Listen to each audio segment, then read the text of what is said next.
What is a mystery? A mystery is something obviously we don't understand. And I think the great conceit of modern man is that we've come to think that through science and technology, we will be able to understand everything and therefore dominate it.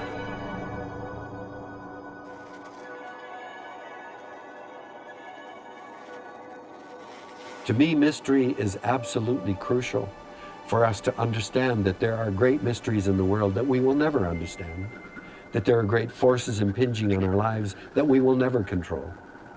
And we simply accept it, that this is a great universe and we are just a tiny part of it. But what a wonderful thing that we have a mind that can ask what's going on and how does some of it work. But there will always be mystery to lead us on and to inquire.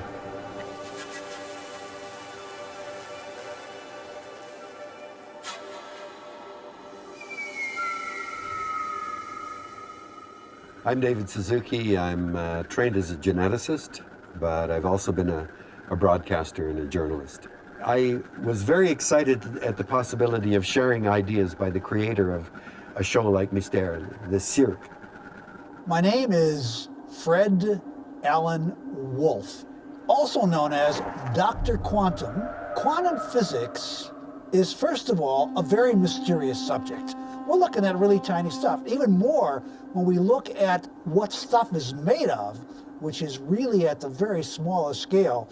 We're looking at things that have funny names, quarks and gluons, and they're so bizarre, and they have colors and flavors. We don't even know what language to talk about these things because they're so crazy. At that level of reality, things are so mysterious and so strange. It's a wonder that we haven't driven ourselves nuts trying to calculate and figure out just what is going on. Quantum physics is the business of calculating weirdness.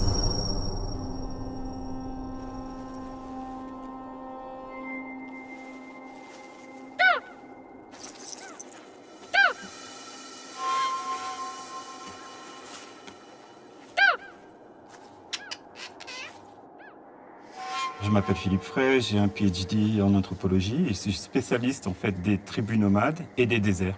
J'ai traversé tous les grands déserts du monde, de la planète, donc le Sahara, les déserts d'Amérique, les déserts d'Asie, soit au total à peu près 30 000 ou 40 000 kilomètres parcourus seul à pied dans les déserts pour essayer de comprendre comment fonctionnent les déserts, pour essayer de comprendre comment arrivent surtout à vivre les gens dans le désert. D'abord, j'adore Las Vegas parce que c'est une ville dans le désert. Donc c'est un plaisir simplement d'être là. Et puis ensuite, le spectacle était super. C'est une performance d'acteurs, d'hommes. Je sais ce que c'est que d'aller au bout de soi-même et eux, ils vont au bout d'eux-mêmes.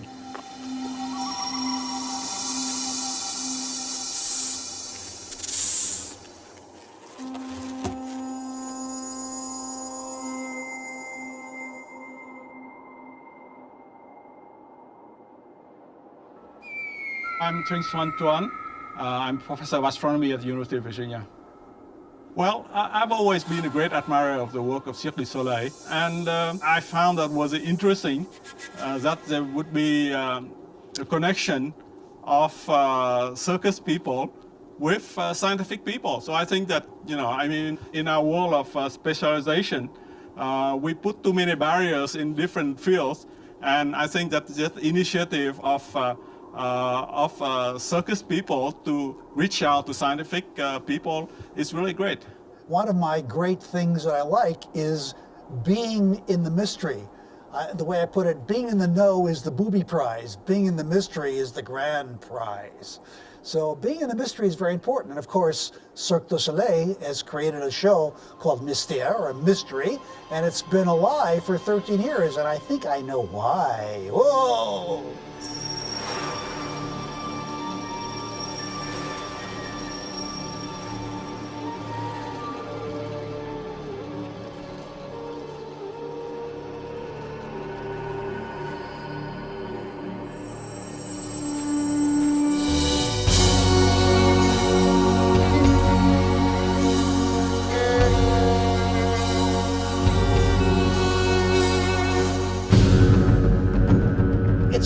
Magical. It brings us back to our child time when we were first exploring the world. As children, everything is big.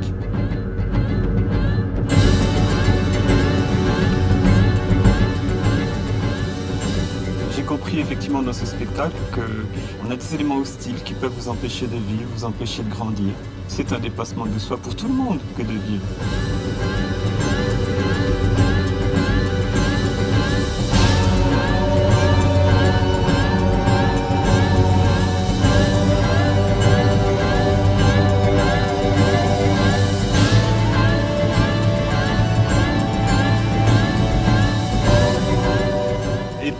Touches my heart because it has to deal with the theme of origins, the origin of man, the origin of the earth. But also, of course, it has a poetic dimension, an artistic dimension, an aesthetic dimension that really touches my heart as well. Not only my mind, but my heart as well.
It's like most of the Cirque shows. It's very ambiguous. And people come and see it, and everyone will have a different story of what they see.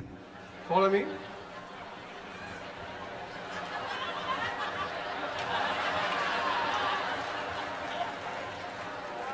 I'm messing. Don't worry.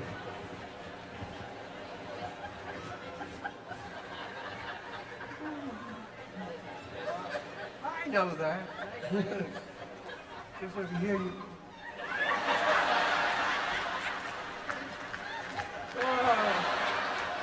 Soft one. Thank you very much.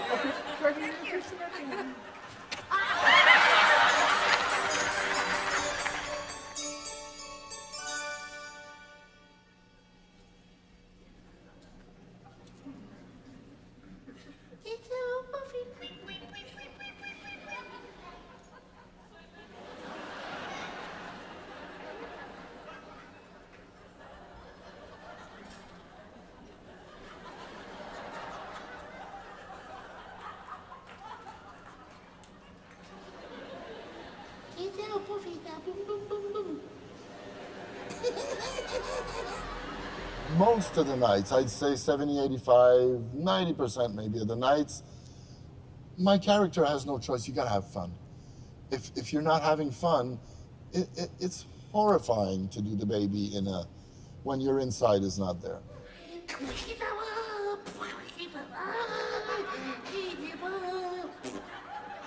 It's a sharing process with the crowd. This room is so intimate that the flow of energy is very, you can feel it, you want to feel it, you want to play with it, and the more energy that's flowing, north and south, the more stuff happens. There's a dynamic that in quantum physics which says there is no reality until it's a perceived reality. So here we are, an audience, perceiving the reality of the Cirque du Soleil performance.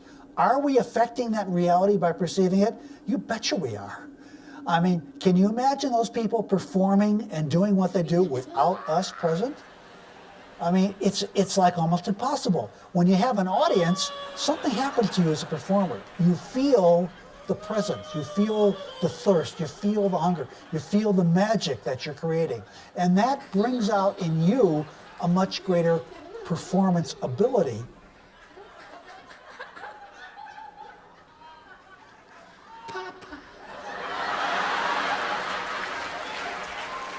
Well, the nicest moment on stage is when the crowd is laughing because you stop everything. Why do whatever when they're laughing? Well, it feels good because it's like a combustion engine, you know? Laughter is, you know, very expensive gas, and you're just a motor idling, and, you know, it's great.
And so there's definitely a participatory effect. And I think it's something for us all to be aware of, that no matter what we're doing in life, our participation in life brings life more fully developed in whatever it is we're perceiving.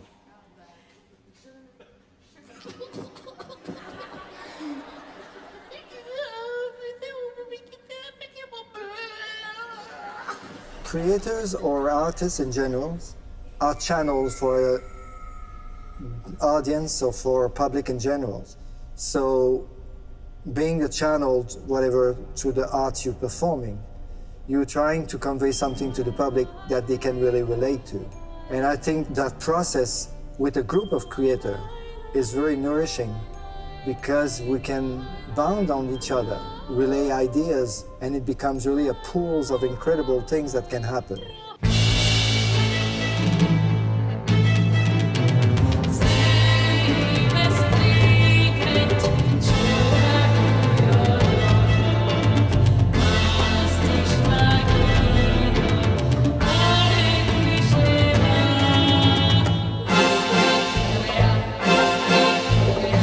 As I watched the performance, and as I saw the acrobats, for example, carrying out their amazing gymnastics, and you see them, what an act of faith it is to let go and be released in the open there, the faith that someone will be there to catch you.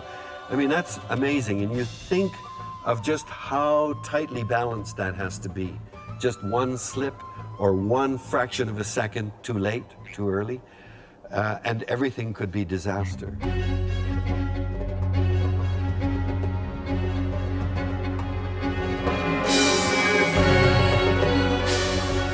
And what a metaphor that becomes then for us. We live on this amazing planet, and through our intelligence and through our knowledge, we have been able to flourish as no other animal has. But in the process, I think we've forgotten that we still, even though we live in cities and we're very sophisticated, if we don't have clean air, we're toast. We depend on water, clean energy that comes from the sun. We depend on the soil for the food that we get. And we've become so powerful, we're upsetting the balance of the things that capture the sunlight, that filter the water, that create the soil. All of those things, life itself is cleansing and replenishing. And we have forgotten that we are a part of that world, and we are now tearing at the web of life. And we're using air, water, and soil to dump our toxic materials. And we've forgotten that fine balance.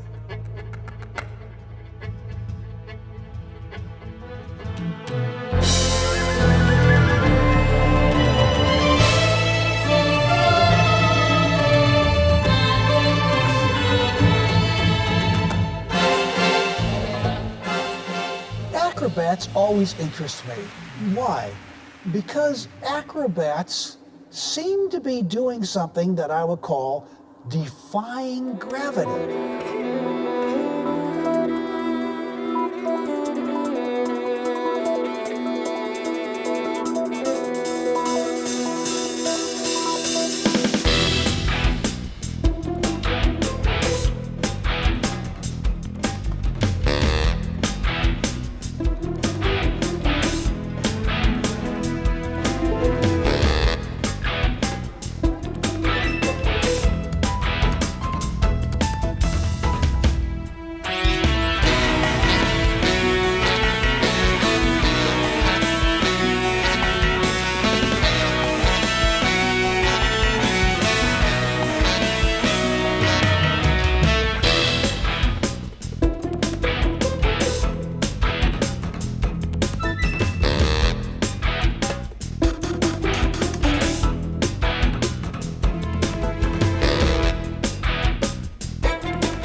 The big mystery is, why is there something rather than nothing? When what seems to be around us, surrounding us, everywhere, nothingness. My body is made of matter. Is it? What is it really made of? Mostly empty space, the void. So somehow there is something going on in voidness which says to itself, I don't like it. I want something rather than nothing. And so voidness or emptiness tends to pop. And when it pops, it's like a bubble in a glass of champagne. Something emerges from the pop, something from nothing. And that is essentially what quantum physics is really dealing with, is all those processes that are going on. Otherwise, if that didn't happen, you couldn't even cognate or understand or do anything creative in your life. You would become a total robot if that wasn't what was going. You would not be able to do anything creative or new. There's always spontaneity, there's always creativity. My job as a teacher and as a performer and as an artist and as a physicist is to elicit in you the recognition of your own artistry, your own ability to become whatever you think you can become.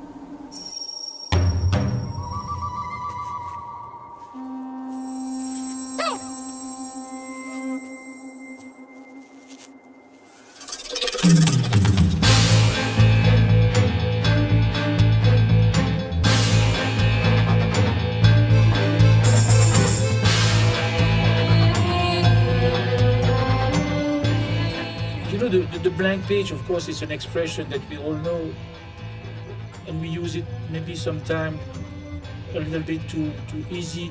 For me, as soon as I see an artist, as soon as I ask an artist to come in and do nothing, the creation begins.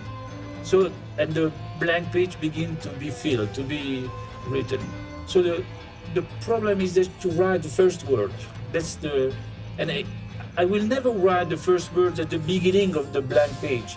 Maybe I will write the first word in the middle of the blank page, because the first word that I will have for the creation will be not at the beginning of the show, it will be somewhere. But this word gonna guide me.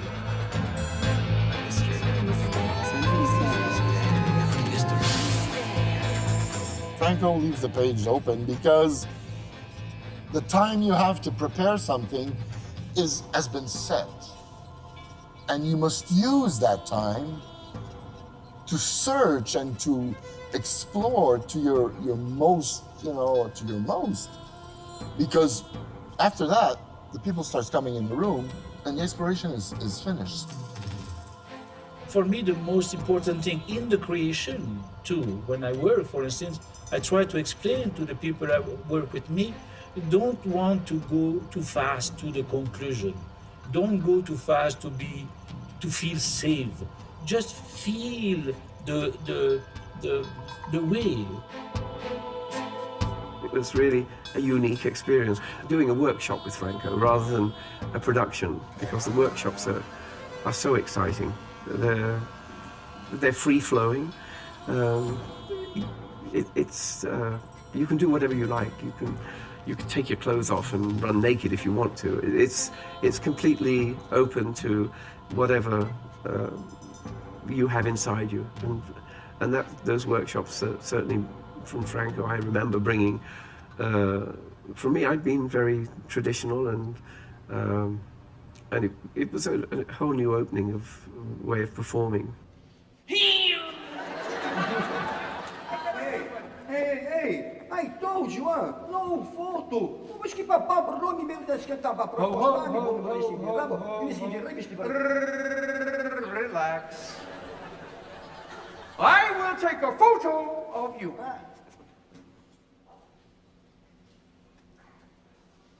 Okay.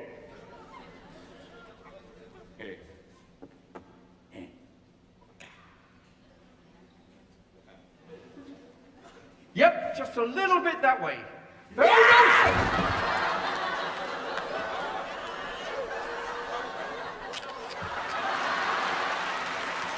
Sometimes I'm blocked when I do a scene, when I do a staging, and I don't know what to do because I don't know how to make it interesting. And then I provoke the chaos. The chaos, it's a moment where myself, I am overwhelmed. It's a moment where myself, I discover things that I did not know about myself.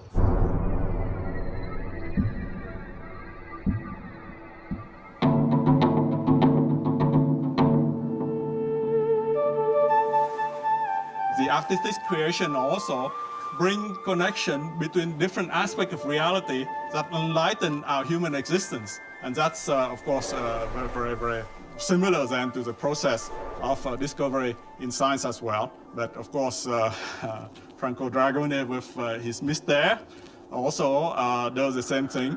And a poet also, an artist like Monet painting his Nymphéa, also touches our heart and evokes certain things that we didn't see before.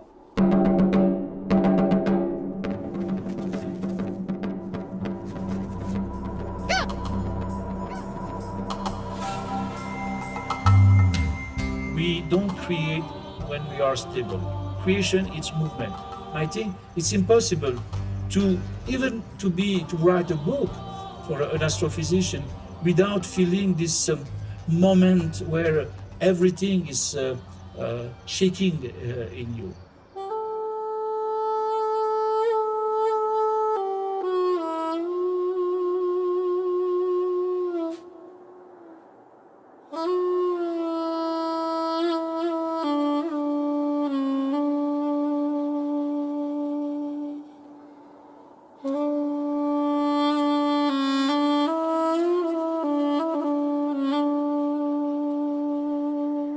Quand on est stable, on ne peut que rêver de choses qu'on aurait envie de faire.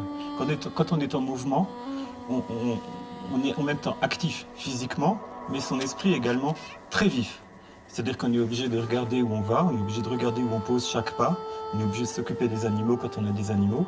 Donc finalement, on n'est pas du tout mystique, on est au contraire en mouvement. Et on est créatif, parce qu'on crée déjà sa propre route, sa propre piste. Vous savez, vous êtes dans le désert, c'est facile de dire on circule dans le désert, on navigue dans le désert. Mais encore faut-il envisager l'environnement, savoir où on va passer, est-ce qu'on va pouvoir passer là. Vous avez une dune devant vous, passez à droite, à gauche, passez dessus. Avec le temps, on sent les choses, on sent vivre l'environnement, on se glisse dedans simplement. Et il faut y aller avec une extrême humanité, parce que c'est toujours le désert qui sera le plus fort. C'est-à-dire que vous arriverez à circuler, à comprendre un peu l'environnement, mais il ne faut pas se sentir plus fort que le milieu. C'est ce que font la plupart des Occidentaux. Ils croient qu'ils peuvent contrôler le monde, contrôler la planète. Dans les faits, non. Ils sont que habitants de la planète et ils ont intérêt à comprendre qu'ils ne sont pas les maîtres.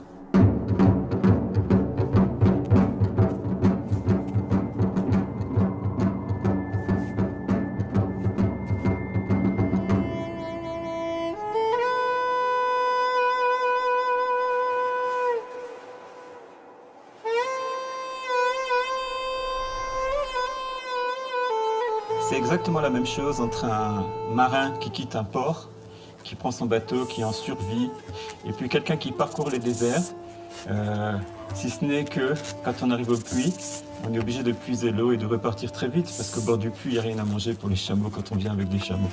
Donc on est en fuite permanente. C'est très dur à vivre d'ailleurs. Parce que les nomades ne vivent pas comme ça. Les nomades ont toujours un point fixe, où ils reviennent tous les ans. Quand on traverse un désert, on ne fait que le traverser. Donc on est en survie permanente jusqu'au moment où on arrive de l'autre côté. I think the desert is very creative. You look at the desert and it looks like it's empty and there's nothing there, but it's really full of teeming with life.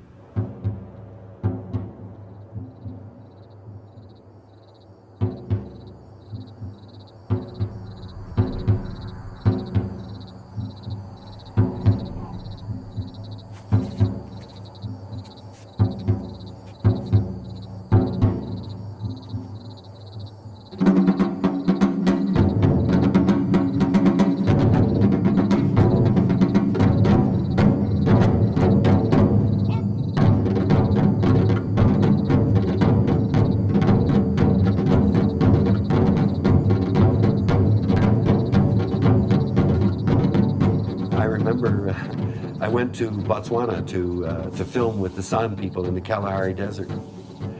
They didn't know I had a PhD. They didn't know I was a scientist. They didn't know anything about me. But the skills that they had put me to shame. I mean, they could walk along a path here and they could see things that were absolutely invisible to me. They could see little signs that would tell them that an animal passed here within the last 48 hours. When they followed along, they said, oh, it's a female, she's pregnant, she lay down here and then got up when a male... I mean, that kind of knowledge base is absolutely incredible.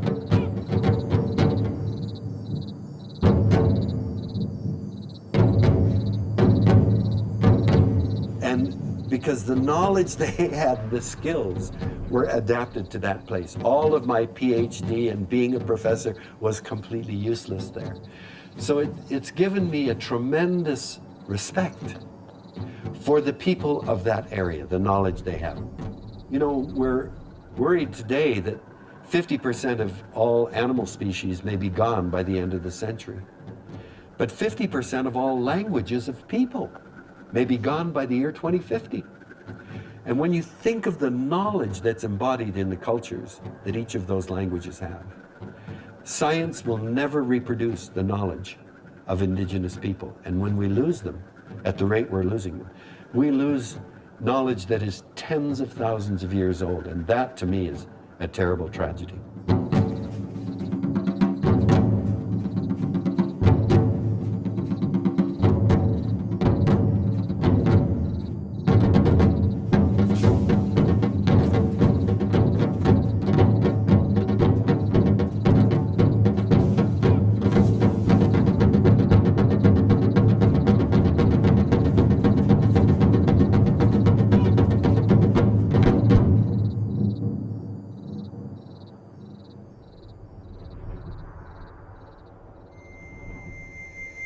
We are in a desert. We are in the National Museum of the Earth's crust here. And out there, there is silence for miles and miles and miles and even more miles. So Vegas is just a little Alka-Seltzer in a glass of water.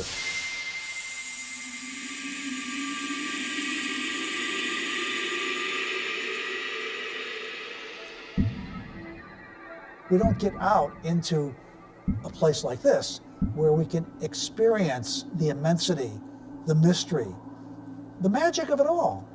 And the thing which is really interesting about it is that what it does to you is not what you may think. What it does to you is it connects you with who you are, because you're not just this body walking around, but you're the mountains you see in the background. You are the air you see above you. The spirit of you is also the spirit of planet Earth, is also spirit of universe.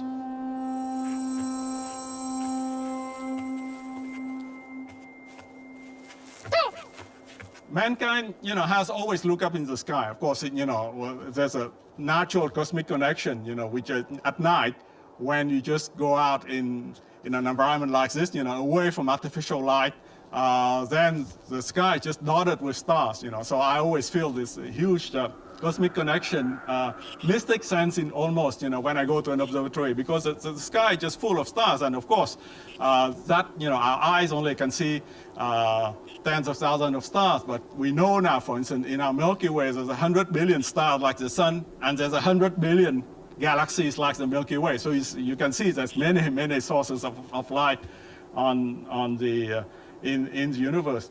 And so mankind has always felt connected to the cosmos, and in order to dissipate his the unknown, he always tries to put things that are familiar to him into project that into the sky.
Vistu